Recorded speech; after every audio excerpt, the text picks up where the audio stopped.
85% of them identify as Christian. I'm Michelle. And I'm Joy.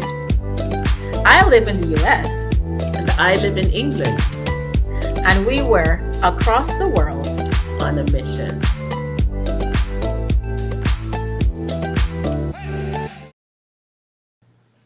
Hi, everyone. Welcome back to our episode on religion. This is episode 12, if I'm not mistaken. Yes, we have been talking a lot. As you can see, I spent 2 years in Asia, 1 year in Japan, 1 year in Taiwan, and Joy spent about 6 years in the Ukraine. So, oh, my bad. She said 4. Not 6, 4. So, because I thought she was going to live there, guys. Anyways, as a result, there is quite a bit to share. So this is episode 12, and we are talking about religion. Touchy subject, especially in Asia, and can be touchy in different parts of the world, but a very important subject. What we believe, who we serve. That's what we're talking about today. So welcome back. And feel free to share this video with anyone you think that would be interested in hearing it. And subscribe as well. Thank you for watching. Yes. So Joy, we've left our country, our home country, and we've traveled across the world, and we are used to the religion that we grew up in. I grew up Christian, particularly Seventh-day Adventist Christian. And you grew up Sunday. We call it Open Bible Church, Open Bible Church. People in the Caribbean or Jamaica would know what that means. It means you go to church on Sunday, and it's kind of like Pentecostal type thing. But then I got converted to Adventism when I was 13 going 14. So when I went off to the mission field, I'd been a Christian for quite some time. Gotcha. So we are both used to this religion, and we are also going across the world to share this religion, which is to share God. But it's our religion, we're going to share God. All right, so our experiences. I think Joy wants me to go first, so I'm going to go first. Because there's just so much as well to share about the religion. There's so much, oh my gosh, I don't even know where to start, to be honest with you. When I first got to Taiwan, my experience basically was what I met. I saw a lot of different statues, I would say, or images of Buddha. Buddha was everywhere. And Taiwan had like these statues. Certain parts of Taiwan you would go, you would see these statues of Buddha just sitting, some sitting statues, some standing statues. And when I went to Japan, Japan had some large statues standing on top of hills and mountains, like he was above the city so that you can see him from a distance. So that was the predominant religion in Taiwan, and I'm not sure if it's predominant in Japan, but I know Taiwan, 35.1% of Taiwanese or Taiwan people are Buddhists or believe in Buddhism, and there was Buddhism, Taoism, and Protestantism. Protestantism was the smallest percent in Taiwan. Just 2.6% of the people really were Protestants. And then you had some other cultural religions that was a part of the country. But what we faced mostly was Buddhism.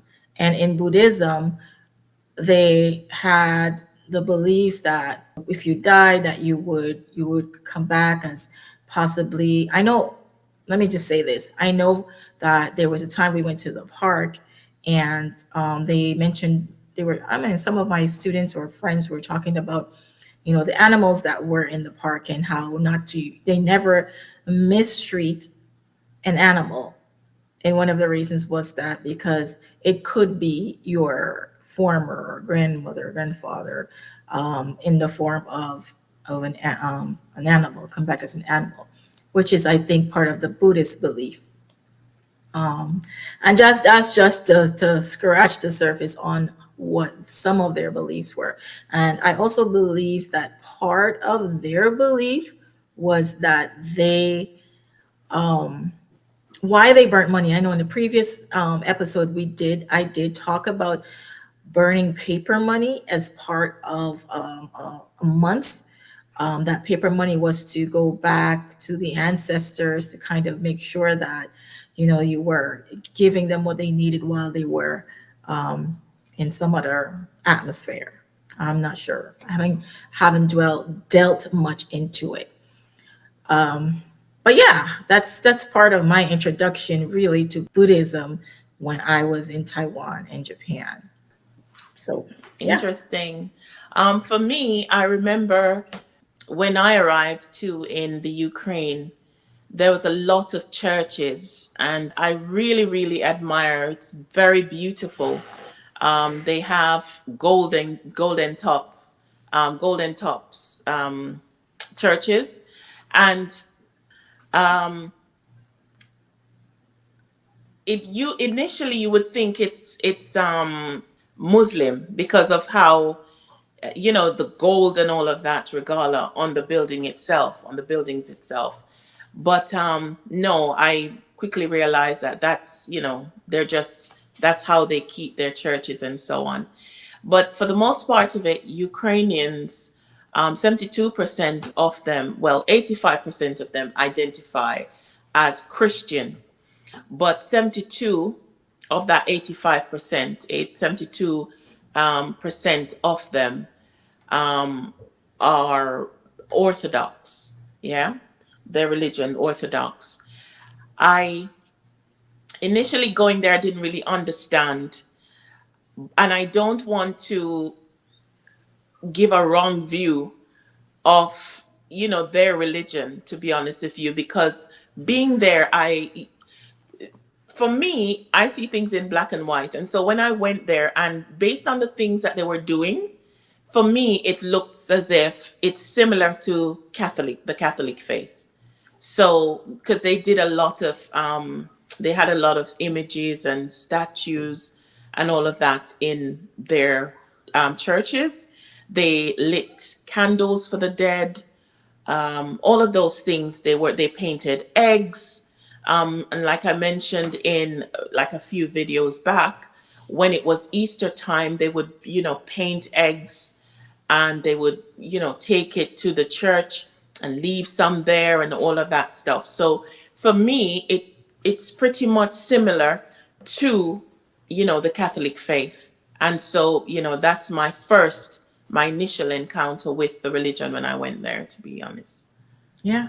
But Very, that I very could say, I interesting, huh? really admire the churches. They took pride in their churches. They were beautiful, like to look at. People would just go there when they're, getting married. They would take pictures outside of, remember, St. Andrews was one of my favorites. Beautiful. It just looks like a king's crown with gold. I'll show some of the pictures of the different churches and how beautiful they were. They're beautiful.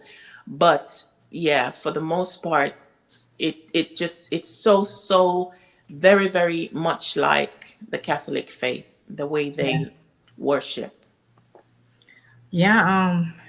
It's interesting because you leave your comforts of your religion, and then you're encountering a whole new way of worship.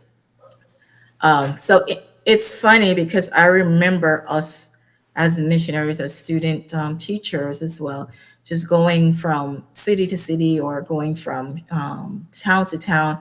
Maybe we're doing our shopping, maybe we're just out at the grocery store. But when we would get to the different businesses along those streets, even if we go to buy food and we were to meet up with a food stall, we would notice that they would have the Buddhist gods, and they would have Mm. different gods in different shops. And I think I see that even here in America, a lot of Asians, they would have they carry their gods with them. And I remember asking my students, what was that? And they mentioned, oh, this is the god of money. They had different gods for different things: god of fertility, god of, the just different gods that they would have, and they would have these gods in different parts of their Mm. lives. um, and so I remember distinctly going into my classroom and talking about my god. And I remember a student saying, I don't know if I've mentioned this in the last video, that she wants to believe in my God. And she did say, your God. And she Mm. said, I want to believe in your God. The only problem I have is that I love pork and I can't stop eating pork. Because one of the things that we shared with our students was that we didn't eat pork, and it was part of our religious beliefs. So they were like, oh, I don't know if I can stop eating pork. I had another student in Japan who said he would come to our Bible classes, because that's what, besides our English classes, we would have Bible classes every week, if not every day. I would have a one Bible class a day in my classroom. And at the end of the week, we would have church on Sabbath, and then we would have Saturday night program. We would invite all of our students to come, and we would have like a fun a fun night. We would sing songs, and we would have stories, share stories, and just do different activities that would teach them about Christianity.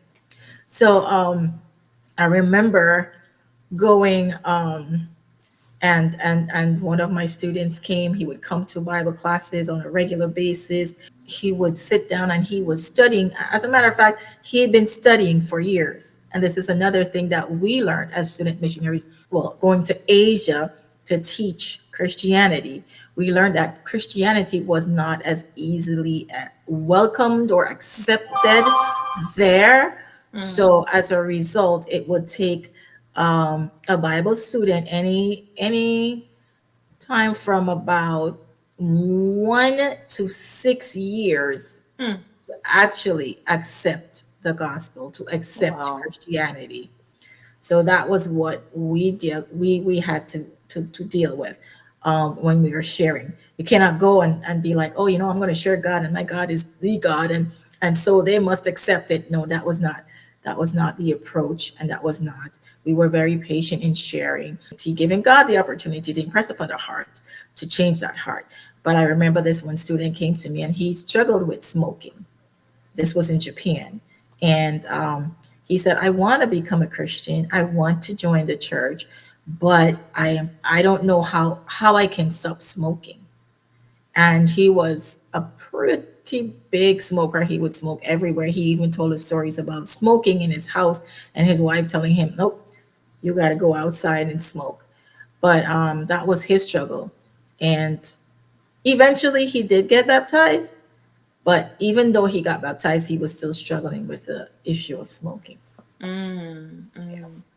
As you're talking, I'm remembering actually, um, it was the first time I'd met someone who was atheist, being in the Ukraine. Like, you're speaking about your experience in the classroom, and I remember, I was asked obviously what faith I am.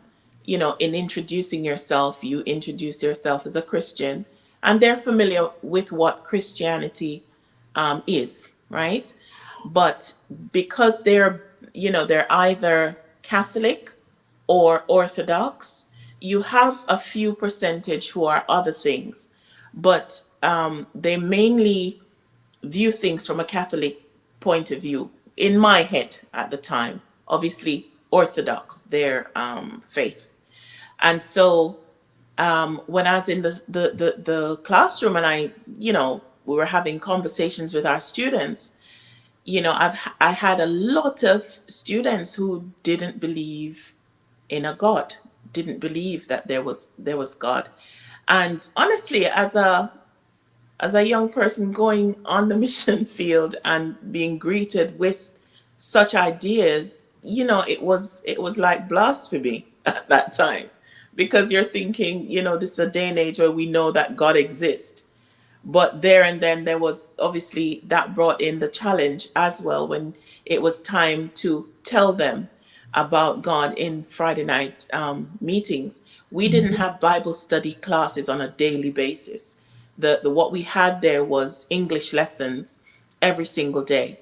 Bible classes would be on a Friday night, and a lot of students would support that, not because they were interested in the Bible per se, but they were wanting to practice their English. So obviously, they're going to come out for the songs that we sing, and they're going to come out for the conversations, and also us speaking to them from a biblical perspective. But it's just, for most of those who were coming, they were just coming to practice their English. And so it was a bit challenging from that perspective, because it's not that they're coming with the intent of wanting to serve God or wanting to know more about him. But it was a bit challenging in that sense. But yeah, that's the encounters, the initial encounters that I had regarding religion. Yeah, and how it was embraced or not embraced. I didn't witness a baptism. I was there for 4 years, and I didn't really witness a baptism there from the school that I was at, to be honest. You befriended a lot of people, and they obviously, there were some who were genuinely wanting to know your belief and your belief system. I know I remember sharing with you guys an encounter I had with a student who wanted to take her life. She wanted to literally jump off her balcony, and I spoke to her, and I was able to talk to her from a biblical point of view as well, not necessarily initially, but after, because obviously when you speak to someone, they want to know, how come you hold that view, or what authority basically do you have to say certain things. And so I would introduce my faith in that regard, and they respect you from where you're coming from. But it wasn't, I can't say that I'd witnessed anyone being baptized there, in that sense. So it took a while for them to accept, the Yeah. faith. We had similar. It's funny that you were all the way in Ukraine and I'm over here in Asia, and similar. A lot of my students did come because of English. For those who were coming for years, would come maybe because they had more of an interest in learning about Christianity. But that was a very small percent. I remember being at church one Saturday, in church, and there was a lady who actually was from Europe. She wasn't even Asian. She was a European who was married to an Asian and living in Taiwan. And she mentioned that, she was having the roughest time. She was struggling with family issues. She had a lot, like she felt like she didn't have a life. And she would come to church. And she said one Sabbath she was driving by and something just told her to come in, and she ended up, that's the first time she came, something was telling her, just stop, come into this church, come into this place. And she walked in, and she was outside crying. She was just in tears, and we went down and we spoke with her, and from then on she started to come to our church. She didn't stay, like she would come on a regular basis, and then after a while we didn't see her again. But she felt a sense of peace as she would come to church, and she would find community and love where when she came to our center, Bible Mhm. center. But I have to share this experience with you guys. While we were there, this is Taiwan. And while we were there, my boss at the time, the director of the English language school, which became Joy's director at one point as well, Marlene, she came to us and she said, missionaries, teachers, I'm taking you guys on a trip. She didn't give any details before that, but she said, I'm taking you guys on a trip. So get ready on this particular day. I'm going to take you guys out. And she took us to a temple. Hmm. And temples are everywhere in Taiwan. Everywhere, almost every block, there was a temple. They had a lot of temples in Japan, but I felt like I'd seen more in Taiwan. And we went to this temple. It was a little bit of a distance from where we were staying. And when we got to the temple, it, like, let's just say it was crowded. There were tons of people, and it felt almost like a bazaar type of thing. Like it had that feel of like a marketplace to me, because there were so many people and there were so many different things happening in different points of parts of the temple. But we went in, and when we went in, we noticed a long line. It was a line of people, and while we're there, we're, someone's explaining to us that this is what happens. These people are all lined up to find healing. I noticed that there were two guys, and at the top of the line there are two guys who are the ones ministering to the people that were coming, and they had a little tiny chair, almost like a kid's chair, a little tiny wooden chair, and it probably was about the size of like this, and both guys had to hold the chair. They had to hold the chair down because the chair kept moving them. And I'm like, Lord have mercy. Oh my The days. chair had this power within. At first, I'm like, nah, that's a trick. Spiritualism. But the chair would toss them back and forth, and they would have to control it and bring it down. And these people will be lined up, and they're coming up, and they would take the chair and rub it, or put it over the section of the body of the person that maybe was broken and needed healing. If it was their back, they would put the chair down their back, slide it down their back and up their back. If it's the arm, if it's the leg, wherever it was, they would put that chair. Hmm. And I was just lost in like watching this, and I was like, I didn't know what to say, because I'm like, what is in that chair, and what is moving the chair, and why is the chair moving?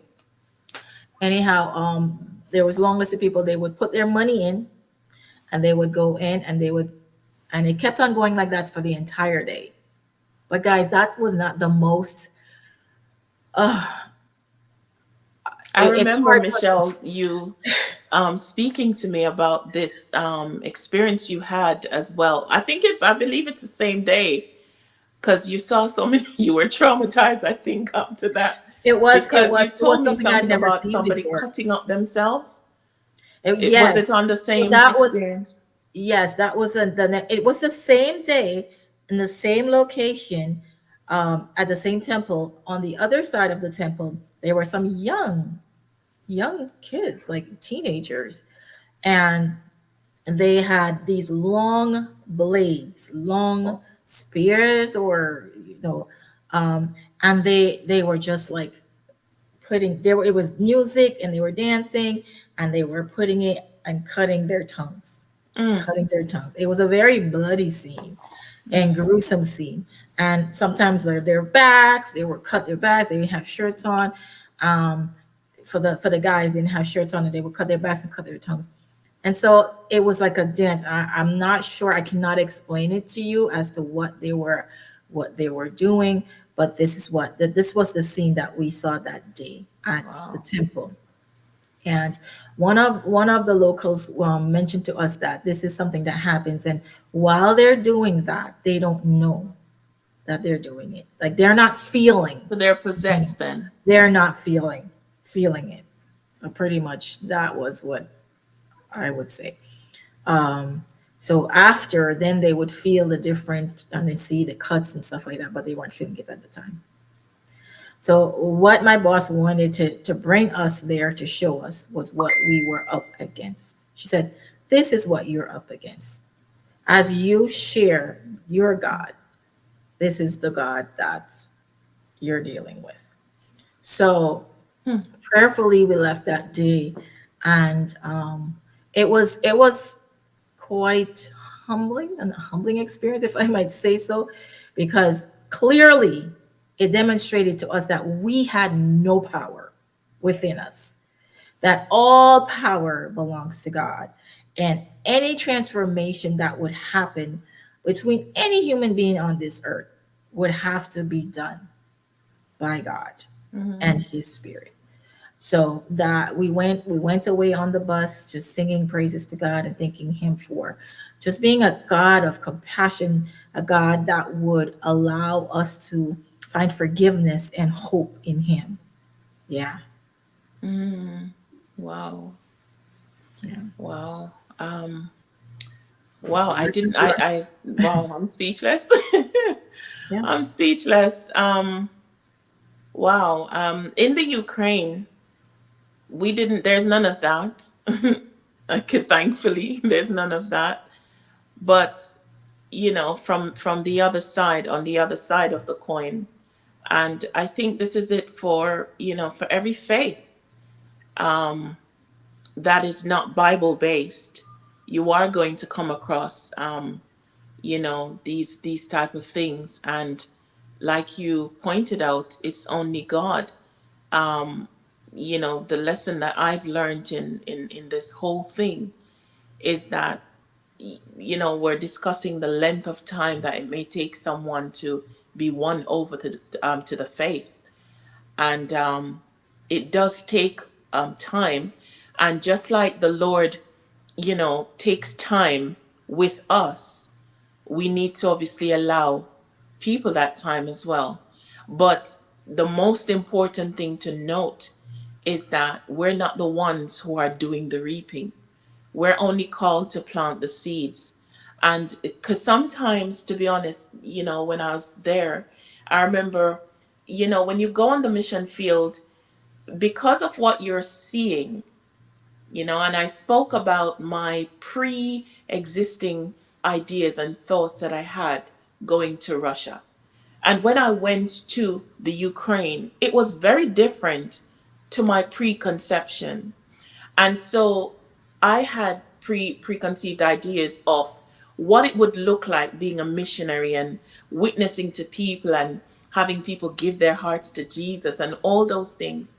But the lesson I've learned is, I may be the one to plant the seed, but I'm not necessarily going to see the reaping of that seed, because the one who does the reaping is the Holy Spirit. He works on the heart. God is the one who does that reaping, because he knows, and he just wants us to be tools to, plant those important things there. And so someone else will come and maybe water that. And like you mentioned, Michelle, it, sometimes it can take 1 to 6 years to be able to do these things. And it's the reason, because you may just be called for that particular thing. Another person may go and they may add something else, right, to establish that seed. And just like how the plant grows, and then, the reaping comes. So that's a lesson that I've learned. Yeah. And they're hard lessons, because you go there with that mindset of, yeah, I'm going to win this person, or, I'm going to tell them about my God. And but then the picture is different when you're actually on the ground, seeing Yeah. and witnessing these things. And like you said, you're seeing all of these things, um, and you're figuring out how are you going to share your Lord with these people who are completely different, from you. You have to step outside of the box that and be, open to other ways of doing things as well, Yeah. so I yeah. mean, the lesson learned here is for both of us, because in as we are teaching others about God, God is teaching us about him, and also about how to treat each other, and how and patience and love, and speaking the truth in love.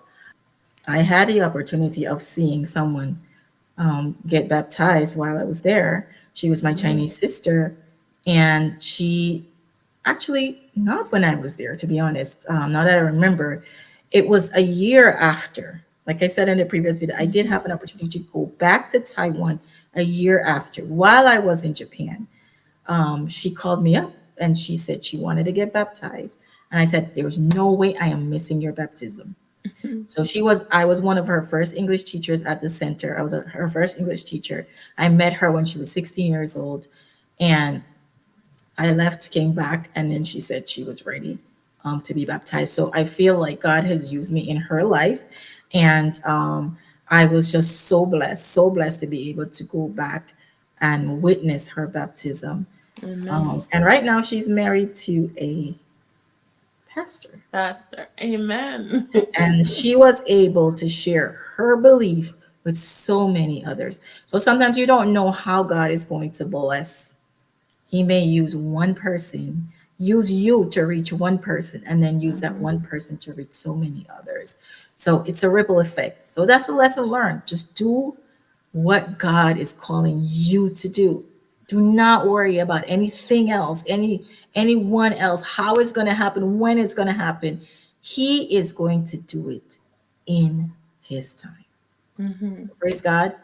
Glad we were able to be a vessel for him. And we hope that you will choose to be a vessel for him as well. Thank you for joining us, and we'll see you on the next episode. Bye. I'm Michelle. And I'm Joy. I live in the US. And I live in England. And we were across the world On a mission.